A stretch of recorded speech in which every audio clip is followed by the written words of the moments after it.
नमस्कार विद्यार्थी मित्रांनो, मी अवंतिका ग्लोबल ऑनलाईन मराठी क्लासेसमध्ये पुन्हा एकदा आपलं स्वागत करते. महाराष्ट्र सेट परीक्षा 2026 याकरिता आपण प्रिपरेशन करीत आहोत. पेपर 2 लायब्ररी आणि इन्फॉर्मेशन सायन्स हा विषय आपण अभ्यासित आहोत. त्यातलं युनिट 2 प्रोफेशनल असोसिएशन इंटरनॅशनल इफ्ला आणि ALA हा जो टॉपिक आहे तो आपण काल बघितला आहे. आजच्या क्लासला आपण SLA, SLIP आणि CLIP हे बघणार आहोत. ओके विद्यार्थी मित्रांनो, या कोर्सद्वारे तुम्हाला या कोर्सची फीस आहे 10,000 रुपये आणि त्याला आपण डिस्काउंट करून 8,000ला देणार आहोत. या कोर्समध्ये तुम्हाला लाईव्ह लेक्चर्स मिळणार आहेत. संपूर्ण अभ्यासक्रमावर आधारित व्हिडिओ लेक्चर्स मिळणार आहे. संपूर्ण अभ्यासक्रमावर आधारित नोट्स मिळणार आहेत. PYQs मिळणार आहेत. सरावासाठी प्रश्नपत्रिका, MCQs आणि साप्ताहिक सराव परीक्षा. ओके आणि पेपर 1 हा कम्प्लिटली फ्री असणार आहे. ही एक खूप मोठी गोष्ट आहे. पेपर 1 सोबत पेपर 2 सोबत पेपर 1 हा कम्प्लिटली फ्री असणार आहे. तर वेळ न घालवता तुम्ही आजच प्ले स्टोअर वरून ग्लोबल ऑनलाईन ऍप डाउनलोड करू शकता आणि तुम्हाला जर क्लास विषयी अधिक माहिती हवी असेल तर तुम्ही या नंबरवर कॉन्टॅक्ट करू शकता. ओके तर SLA याचा फुल फॉर्म आहे स्पेशल लायब्ररीज असोसिएशन. SLA चा फुल फॉर्म आहे स्पेशल लायब्ररी असोसिएशन. या मराठीत याला विशेष ग्रंथालय संघ असे म्हणतात.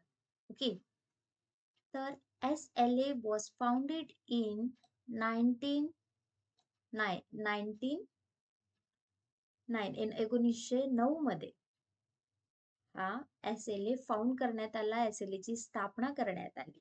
Okay by a group of librarian working in the United State. जे युनायटेड स्टेट मध्ये लायब्ररियन गटामध्ये काम करणारे जे लोक होते त्यांच्याद्वारे त्यांच्या संयुक्ताने जे SLA आहे त्याची स्थापना करण्यात आली. ओके SLA ला led by John Cotton Dana, who served as the SLA first president from 1909 to 1911. John Cotton दाना यांनी SLA चं नेतृत्व केलं आहे. जे SLA चे प्रथम अध्यक्ष होते. ओके लक्षात ठेवायचं आहे की SLA चे फर्स्ट प्रेसिडेंट कोण होते तर जॉन कॉटन दाना होते. त्यांनी अध्यक्ष म्हणून कधीपासून तर कधीपर्यंत काम केलेलं आहे तर 1909 ते 1911 पर्यंत त्यांनी ॲज अ फर्स्ट प्रेसिडेंट म्हणून त्यांनी काम केलेलं आहे. Okay it is a headquartered in McLean, Virginia, Washington, USA. Okay याचं जे मुख्यालय आहे ते मॅकक्लीन, व्हर्जिनिया, वॉशिंग्टन, USA मध्ये आहे. ओके खूप इम्पॉर्टंट असा विषय आपण शिकतोय. तर याचं जे फुल फॉर्म आहे SLA चा ते विसरायचं नाहीये, ते लर्न करून घ्यायचं आहे. त्याचं फाउंडेड इयर कधी फाउंड झालंय 1909 मध्ये ते त्याची स्थापना झालेली आहे. कोणी केलेली आहे ते युनायटेड स्टेट मध्ये काम करणारे जे लायब्ररियनचा गट होता त्यांनी याची स्थापना केली. याला लीड कोणी केले याचं फर्स्ट प्रेसिडेंट कोण होतं तर जॉन कॉटन दाना होते. त्यांचा कार्यकाळ काय होता त्यांचा अध्यक्ष पदाचा जो कार्यकाळ होता तो 1909 ते 1911 पर्यंत होता. याचा हेडक्वार्टर कुठे आहे तर मॅकलीन, व्हर्जिनिया, वॉशिंग्टन, USA येथे आहे. ओके नेक्स्ट आपण बघूया टॅगलाईन ऑफ SLA. SLA ने काही टॅगलाईन दिली होती. तर ती टॅगलाईन काय आहे कनेक्टिंग पीपल अँड इन्फॉर्मेशन किंवा कनेक्टिंग इन्फॉर्मेशन प्रोफेशनल. ज्या लोकांना आणि माहितीला जोडणे हे त्यांचं टॅगलाईन होतं. माहिती व्यावसायिकांना जोडणे असेही याला म्हटले आहे. ओके तर याचं टॅगलाईन कधी कधी परीक्षेत विचारण्यात येते की तुम्हाला 4 ऑप्शन दिले जातील आणि कोणतं टॅगलाईन हे कोणत्या असोसिएशनचं आहे. तर जसं विचारले की कनेक्टिंग पीपल फॉर इन्फॉर्मेशन हे कोणी दिलं होतं, तर SLA यांचं हे टॅगलाईन होतं. ओके, स्लोगन काय होतं, SLAचं स्लोगन काय होतं, पुटिंग नॉलेज टू वर्क. कधी दिलं होतं SLAने? आफ्टर इट्स इन्सेप्शन इन 1909, 1909 मध्ये SLA स्थापन झाल्यानंतर त्याचा पहिला नारा होता, ज्ञानाला कामाला लावणे. आता मराठीत ते म्हणताना थोडं हे वाटतंय, पण पुटिंग नॉलेज टू वर्क असं त्यांचा नारा होता, हे स्लोगन होतं. लर्न करायचं आहे. मी प्रत्येक स्लाइड जी घेतलेली आहे ते इम्पॉर्टंट असं घेतलेलं आहे, म्हणजे यावर आलेले प्रश्न तुम्हाला कव्हर करता येईल. Okay, publication of SLA. SLAचं पब्लिकेशन्स काय आहे, SLA द्वारे कोणते कोणते पब्लिकेशन होतात, प्रकाशन कोणते कोणते होतात. तर SLA has publish a bi-monthly online professional business newsletter since 1979. SLA द्वारा 1997 पासून एक द्वैमासिक, द्वैमासिक मीन्स बाय-मंथली म्हणजे द्वैमासिक, महिन्यातून दोनदा,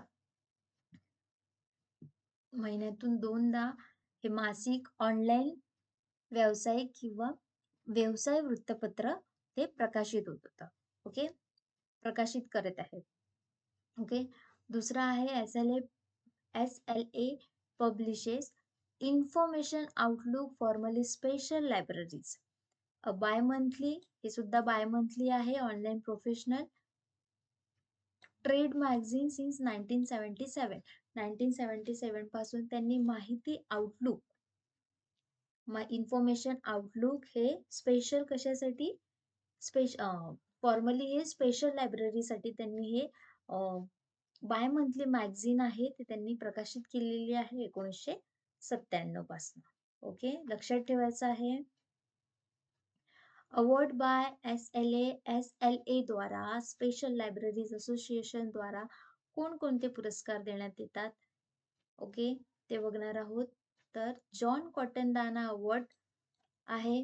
जॉन कॉटन दाना कोण होते? तर जॉन कॉटन दाना हे SLA चे पहिले प्रेसिडेंट होते. त्यांचा कार्यकाळ 1909 ते 1911 पर्यंतचा होता. ओके, तर John Cotton Dana award 1979 for a lifetime to achievement as well as exceptional service to special लायब्ररीयनशिप.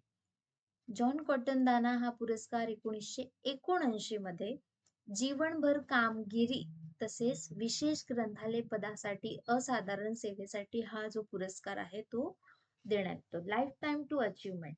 Okay, जीवनभर कामगिरीसाठी हा पुरस्कार देण्यात येतो. दुसरा अवॉर्ड आहे John Cotton Dana award is SLA's highest honour. John Cotton Dana award, दुसऱ्या अवॉर्डचं नाव सुद्धा जॉन कॉटन दाना अवॉर्ड आहे. हा अवॉर्ड कोणाला देण्यात येतो? जो स्पेशल लायब्ररी असोसिएशनचा हायेस्ट हॉनर म्हणजे सर्वोच्च सन्मान म्हणून हा पुरस्कार देण्यात येतो. ओके,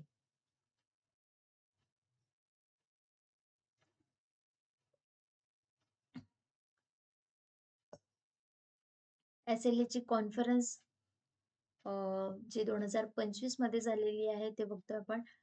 तर SLA 2025 अॅन्युअल कॉन्फरन्स ही वार्षिक कॉन्फरन्स होती.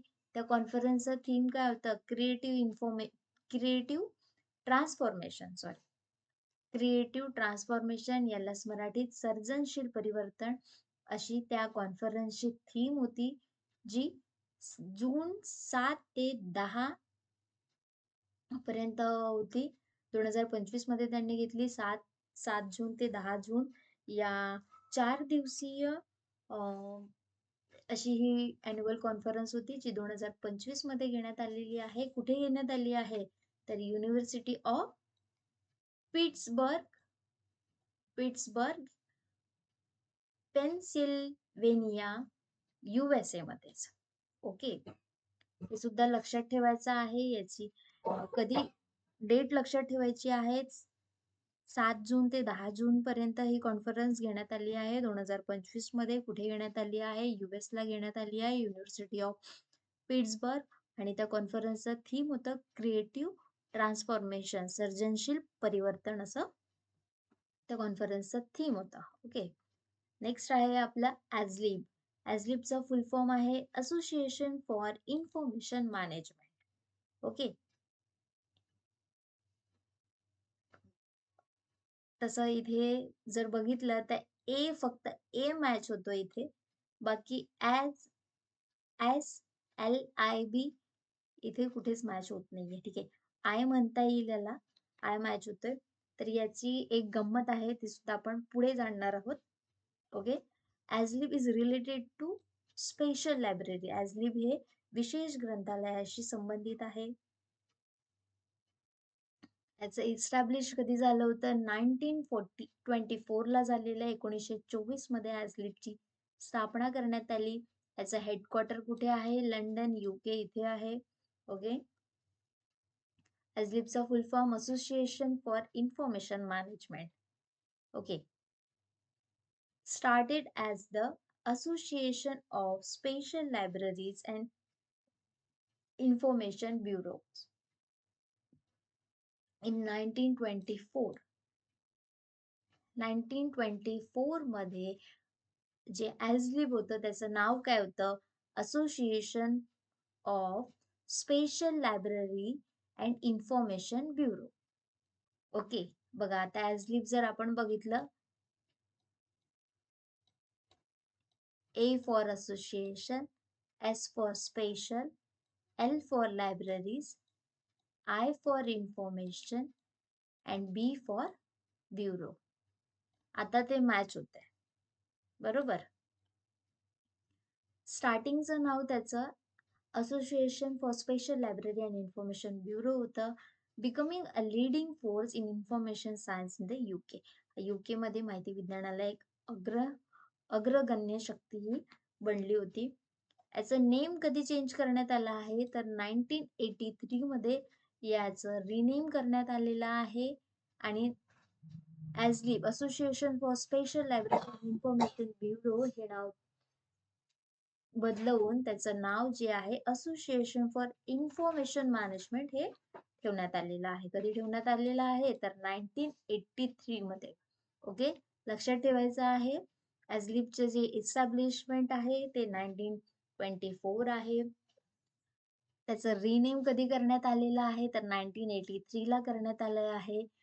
त्याचं आधीचं नाव काय होतं? तर association for special library and information bureau. Current name त्याचं जे आहे ते असोसिएशन फॉर इन्फॉर्मेशन मॅनेजमेंट आहे. ओके, याचं टॅगलाईन काय आहे? तर मॅनेजिंग इन्फॉर्मेशन. मॅनेजिंग इन्फॉर्मेशन, माहितीचे व्यवस्थापन, हे याचं टॅगलाईन आहे. Okay, publications by Aslib. ॲझलिबचं पब्लिकेशन्स काय काय आहेत? ॲझलिब द्वारे कोणते कोणते पब्लिकेशन्स केले जातात? तर Aslib was acquired by Emerald group of publishing since 2010. जे ॲझलिब आहे त्याने एमरलँड ग्रुप ऑफ पब्लिशिंग जे आहे ते 2010 मध्ये ॲक्वायर्ड केलं होतं. ॲक्वायर्ड केलं इट मीन्स अधिग्रहण केलं त्याला. ओके, आणि त्याच्या थ्रू जे आहे ते त्यांचं पब्लिकेशन जे आहे ते करत आहे. कधीपासून? 2010 पासून. ओके,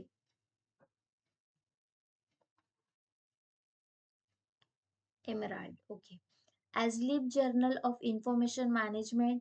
ॲझलिबचं जे जर्नल आहे ते इन्फॉर्मेशन मॅनेजमेंट आहे. याला शॉर्ट मध्ये AJIM असे सुद्धा म्हणतात. ॲझलिबचं प्रकाशन ॲझलिब प्रोसिडिंग पब्लिश करतं. ॲझलिब बुक लिस्ट आहे, ॲझलिब इन्फॉर्मेशन आणि ॲझलिब न्यूज लेटर आहे, ज्याची फ्रिक्वेन्सी आहे मंथली फ्रिक्वेन्सी आहे. ओके, मंथली फ्रिक्वेन्सी आहे कशा कशाची, Aslib proceeding, Aslib book list, Aslib information and Aslib news letter. Okay, लक्षात ठेवायचं आहे फ्रिक्वेन्सी इयर कोणा थ्रू पब्लिश होत आहे आणि कधी होत आहे. ओके, इंडेक्स टू थेसिस शोध निबंधाची अणुपत्रिका याला म्हणतात. हे जे आहे याची फ्रिक्वेन्सी काय आहे, ॲन्युअली फ्रिक्वेन्सी आहे. याचं प्रकाशन जे आहे ते वार्षिक आहे. ओके, वर्षातून हे एकदा पब्लिश केल्या जातं. Okay, Aslib directory and information sources, हे सुद्धा ॲजलिपचं पब्लिकेशन आहे. ओके, ॲजलिपची जी माहिती आहे ती स्त्रोतिका आहे ती निर्देशिका सुद्धा पब्लिश केल्या जाते. लास्ट आहे आपलं सिलिप. सिलिपचं फुल फॉर्म आहे chartered institute of library and information professionals. Chartered institute of library and information professionals. Okay, formed by the the merger of the Library Association in 1877 and the Institute of Information Scientists, जे IIS, LA आणि IIS यांच्या विलिनीकरणातून याला merge करून slip जे आहे याला form करण्यात आलेला आहे, याची स्थापना करण्यात आली आहे. ओके, तरी त्याची स्थापना कधी करण्यात आली आहे, 2002 मध्ये. एस्टॅब्लिशमेंट इयर त्याचं जे आहे ते 2002 आहे. सिलिपचं हेडक्वार्टर कुठे आहे, तर रिचमाउंट, लंडन, UK इथे आहे. ओके,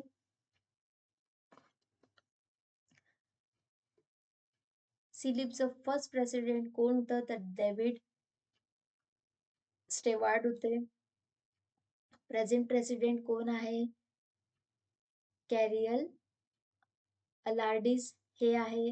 नावात कन्फ्युजन व्हायचं नाही आहे. पहिले अध्यक्ष कोण होते, तर डेव्हिड स्टेवार्ड होतं आणि वर्तमान अध्यक्ष जे आहे ते कॅरियल अलार्डिस आहे. ओके, यांचं जे चीफ एक्झिक्युटिव्ह ऑफिसर आहे, CEO आहे ते निक पुल आहेत.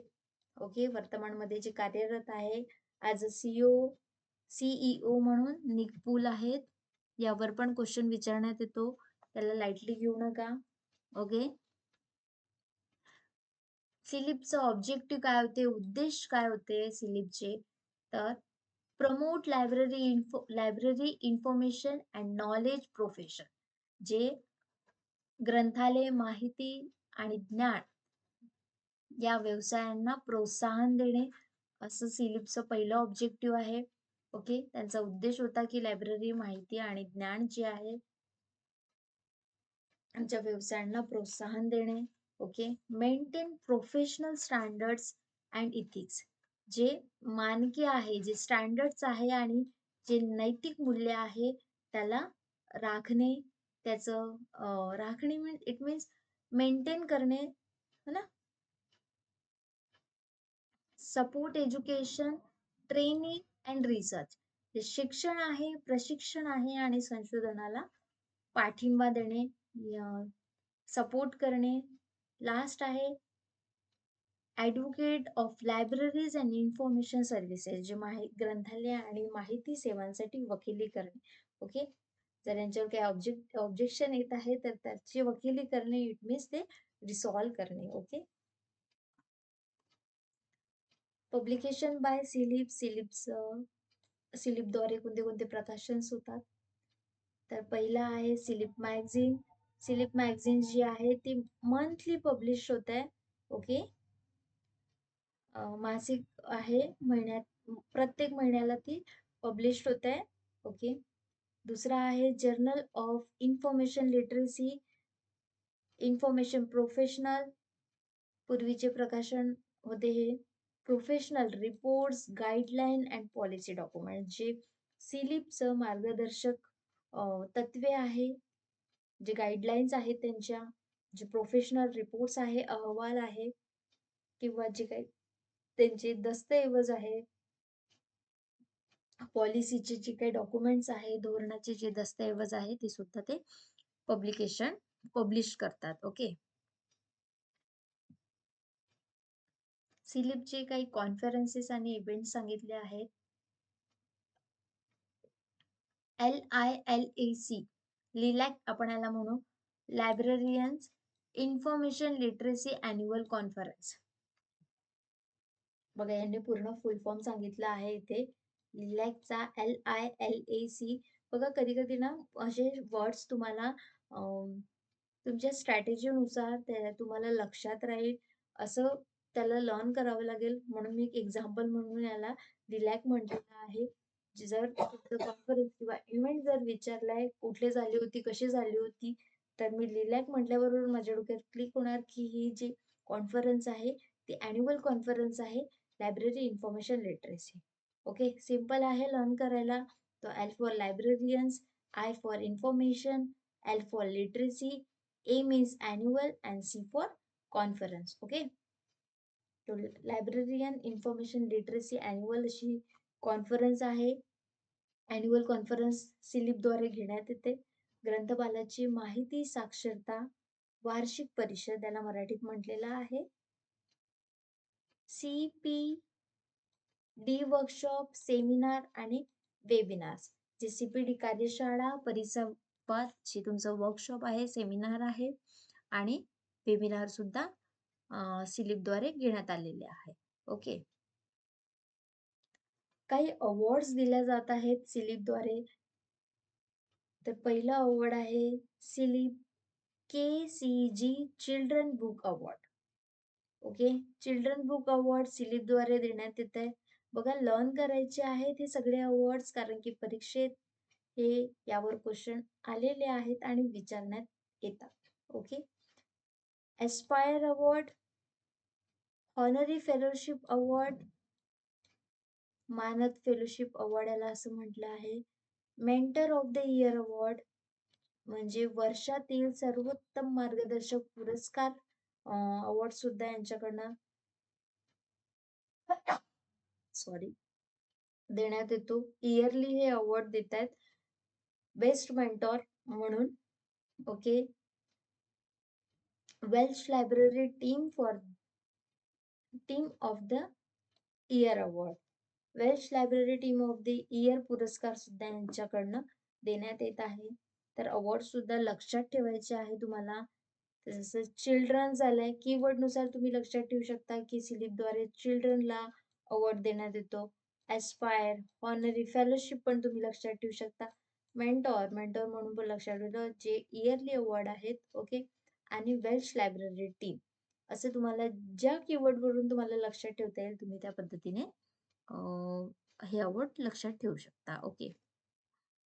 होप तुम्हाला क्लास आवडला असेल आणि समजलाही असेल. काही क्वेरीज असतील तर तुम्ही कमेंट्स बॉक्सला पुट करू शकता. थँक्यू.